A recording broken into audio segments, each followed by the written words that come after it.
Hence, I regard it a great privilege to be associated with this function, which you are having in connection with the double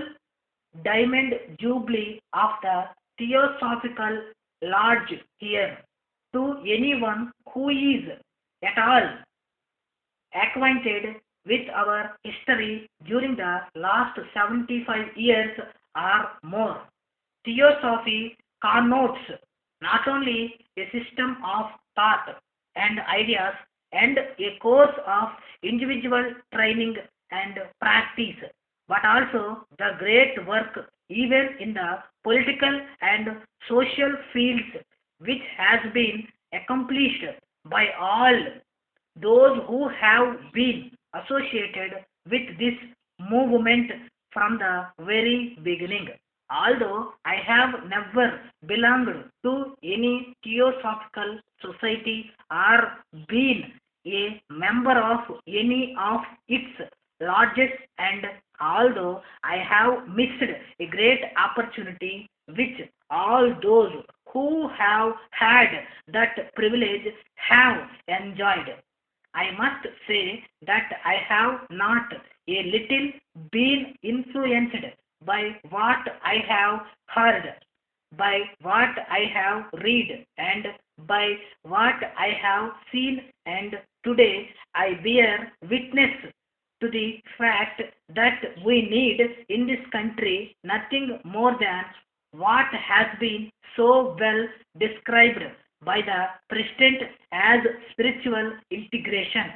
We have had our political freedom now, and in that connection, we can only recall the great service rendered by that great lady,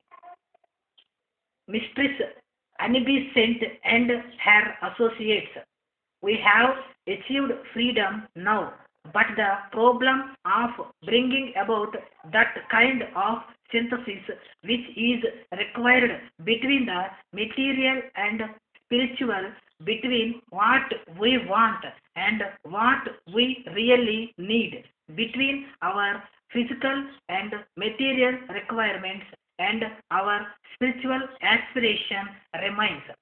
It is that kind of synthesis like we need, and which movements like the theosophical movement alone can bring us. I therefore attach great importance to it,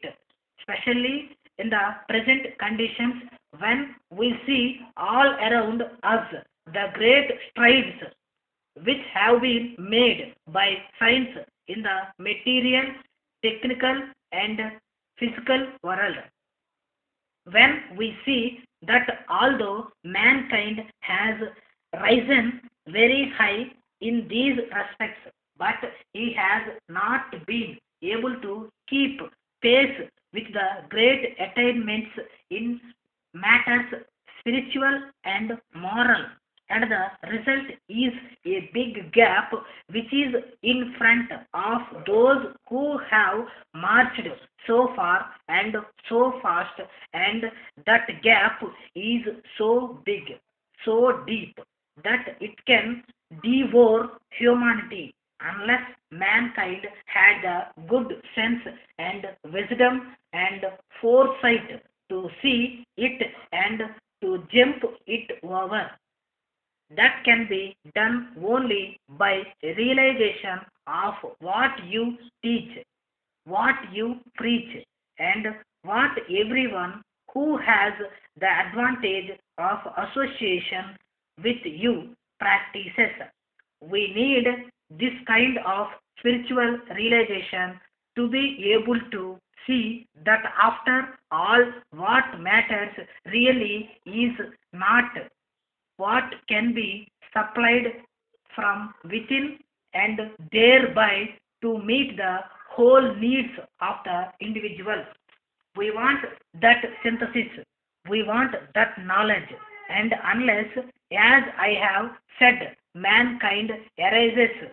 be times and see the danger ahead, mankind may be doomed. We are all thinking of wars and the terrible havoc, damage, and devastation which any new war can cause to the world. It cannot only be damaged and devastation, it can well be the total annihilation. And with this prospect in view, we have to look for something which may turn us away from the direction in which we have been moving into another more fruitful, more productive, more lasting, and more helpful direction. And for that we need spiritual background. For that we need an understanding which goes beyond and behind mere material requirements and material constraints. And it is for this reason that people all the world over have been looking for something which may help them in this hour of great opportunities and of equally great, perhaps greater dangers. It is in that context we have to approach all movements, all prescriptions, and as